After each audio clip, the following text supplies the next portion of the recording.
Now, it was more than just businesses that were damaged in this. If you look above some of the businesses right next to some of the major damage, there are apartments there. There were more than a dozen people in that building at 2 a.m. when the fire started.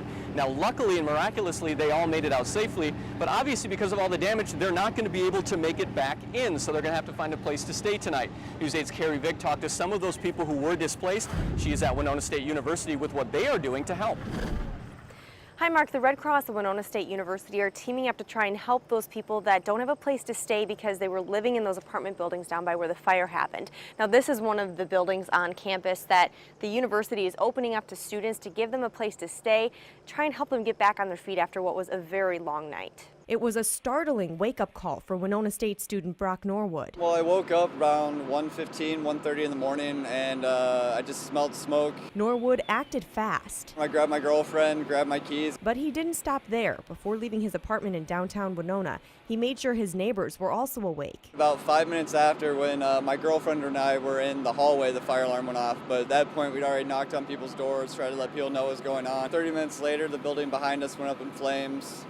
And yeah, then it's just been a blaze for about 4 or 5 hours until at this point they seem to have things under control. It was kind of surreal, you know, you hear about fires, but you never really think it'd happen to you. He's one of many Winona State students whose apartment was either damaged or destroyed by the early morning fire in downtown Winona. And while Norwood was able to go back and get some more of his things later that morning, other students weren't so lucky. One of the students who showed up had no shoes, so they don't have their ID cards, they don't in some cases have their cell phones, their laptops are gone, school assignments, books, every speck of clothing that they own. I mean, they're just devastated. Some of them are completely wiped out. Winona State University is housing students who no longer have a home because of the fire, and staff say they're impressed with how the students are handling it. Remarkably well. Some are very, very sad, and others I think are still a little bit in a state of shock as to what's really happening to them.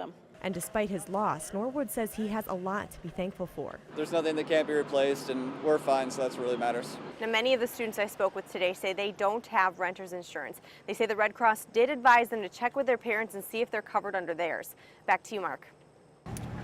All right, thank you, Carrie. About 20 Winona State University students were affected by this fire. The university has found housing for 10 so far, but they say they are going to find housing for the rest of the 10 because obviously they can't come back here. But as for now, 3rd Street is closed. As you can see, they just moved some of the police tape, so the sidewalk is back open again. A steady flow of people have been coming down here to 3rd Street to look at the damage, but obviously the road isn't open yet. As you can see, they dug a hole in the middle of 3rd Street where they're probably working on some utilities, so it could be a while before that road is open. We will have much more on this fire and its aftermath coming up tonight at 6.